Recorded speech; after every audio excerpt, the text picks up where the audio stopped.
Thank you, thank you, Madam President and members. Earlier this year, I went with my county on the homeless counts in Contra Costa County, and on that early morning hour, we stopped at a park in Martinez, and there I met Dina and John, who were living in their car, and I talked to them about their circumstances, and they explained to me that their rent had been raised almost 80% in the past year, and they couldn't afford it, and they had no choice but to leave their apartment and to live in their car with their cat.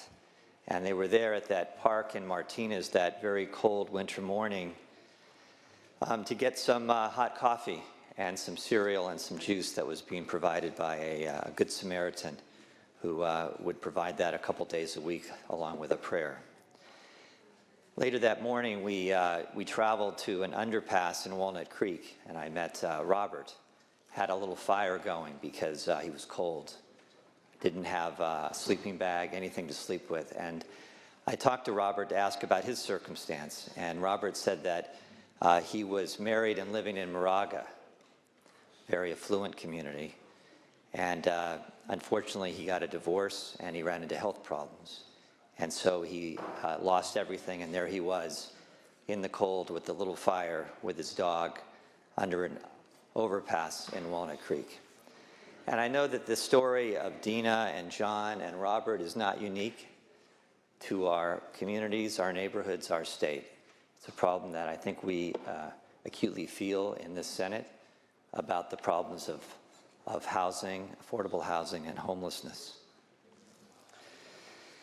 So when we talk about an issue like this, what can we do to make our state better, more affordable housing available?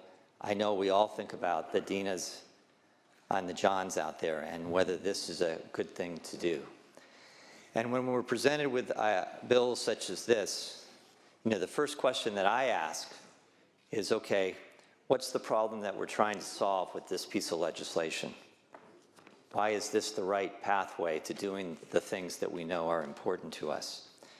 And in examining that question, it became very apparent to me that there was a problem here in really not identifying a problem. In my Senate district, I have 10 BART stations comprising 7 towns.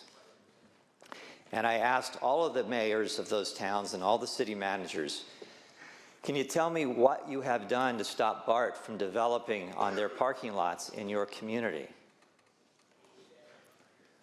Have you turned down BART applications and why? And so I went to each of those cities to ask that question to justify this bill.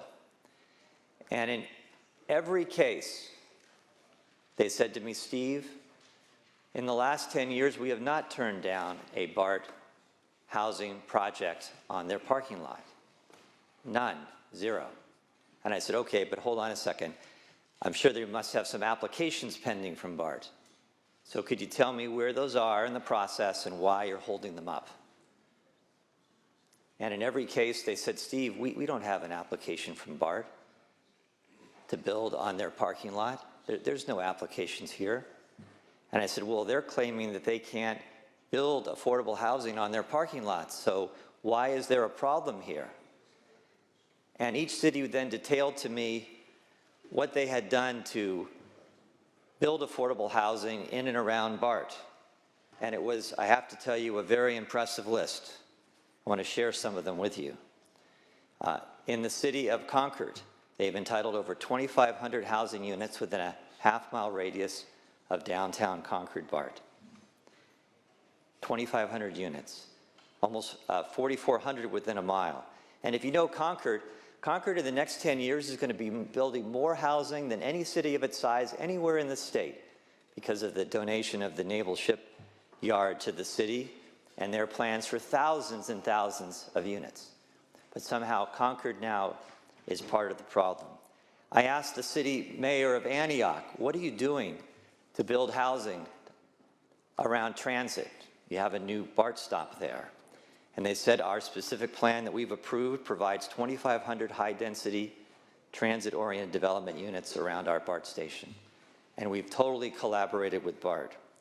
I went to the city of Pittsburgh that has 2 BART stations, and I said, hey guys, so BART hasn't come to you to build? No. BART has no applications to build? No. So what are you doing to build affordable housing? And here's what the city mayor said to me. Passed a master plan in 2011 allowing 1,100 residential units, including 252 high-density around the BART station. BART has land there, but he's never developed it, never put forward a plan to develop it. And in the last 20 years, private developers have developed 1,250 units around the BART station. They have a second station in Pittsburgh. Once again, passed a specific plan for allowing 1,845 additional units, 1,600 within a half mile of BART. BART hasn't participated in this process whatsoever. There was some testimony in committee earlier this year that criticized the city of Dublin for turning down 200 units on BART property. 200 units on BART property. So I talked to the folks in Dublin, and they told me many things I already knew, which is that they've zoned for development in the BART area in the hundreds and thousands of units, that Dublin is known as the fastest growing city in California for the last 5 years because they have produced thousands of units of housing in Dublin. And then I got the news that the reason this bill was necessary was because towns like Dublin couldn't do any more because they had a member of the city council under recall because they voted for high-density housing. So now I see that. You want courage from council members. There's a recall against one of them, and that's a reason why you can't trust Dublin to do their part on affordable housing. And the kicker on this story of what cities are doing or not doing was the city of Pleasanton. The city of Pleasanton, because not only has the city of Pleasanton zoned and constructed thousands of units of housing around their BART station, but this past year, on a piece of BART property that had been zoned for multifamily housing, BART came to them and said, hey, we've changed our mind. We need you to take that parcel for multifamily housing and we need you to rezone it for commercial housing, commercial property. We've made this 99-year deal with Workday, and we'd like to take off the books the multifamily and turn it into commercial housing. So when I look around my district for where the problem is, it's not very apparent to me. And certainly BART has not been very apparent in any of their desires to build on their so-called parking lots. And what I have seen in place are these cities that have taken very courageous action, because it's not easy to do, to zone, approve, construct thousands and thousands of homes around BART stations.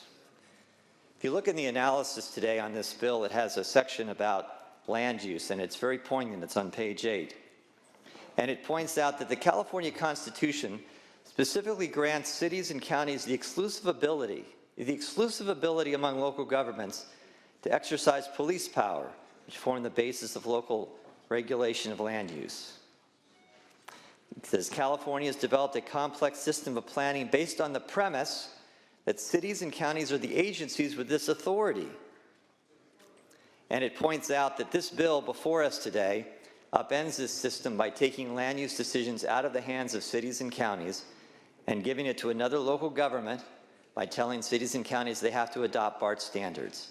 And it says that granting land use authority to a local government sets a significant precedent, and they are absolutely right. The Constitution set these parameters about how development happens.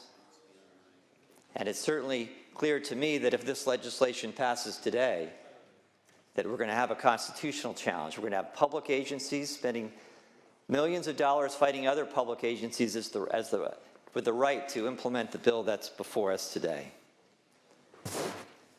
Now, there is a significant precedent being set by this. Hundreds of special districts in California, none of them have been given the power that this bill suggests. None of them. And there are many who would love to have this power, take it away from cities and counties.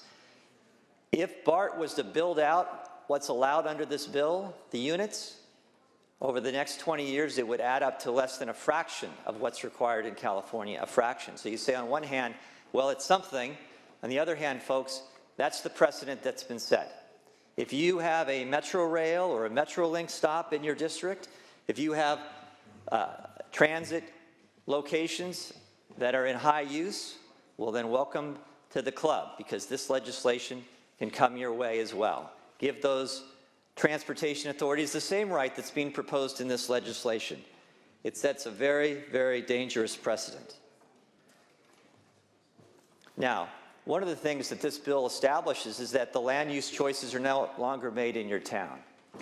So your city council members that leave their home each day and interact with their residents, the grocery store, at the coffee shop, at the gas station, when they want to come and testify about their concerns before you, usually in the evening, you're accessible and it's available to you. Under this legislation, if BART wants to develop in Pittsburgh, what does that city resident do in Pittsburgh?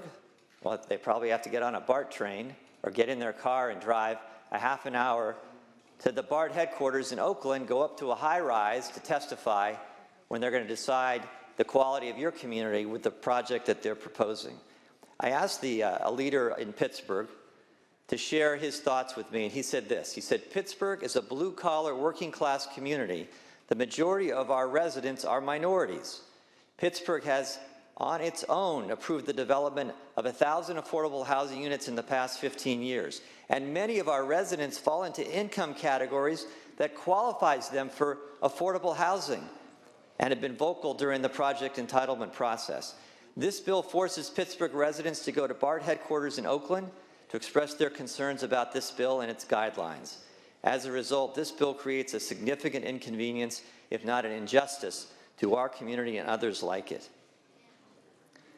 And in Richmond, the mayor of Richmond says this about the bill.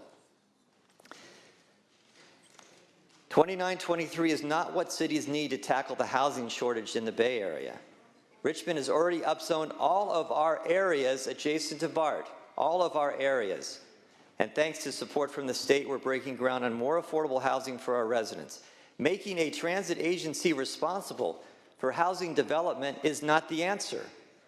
The way to build more housing is by working collaboratively with local jurisdictions, and AB 2923 runs counter to that effort.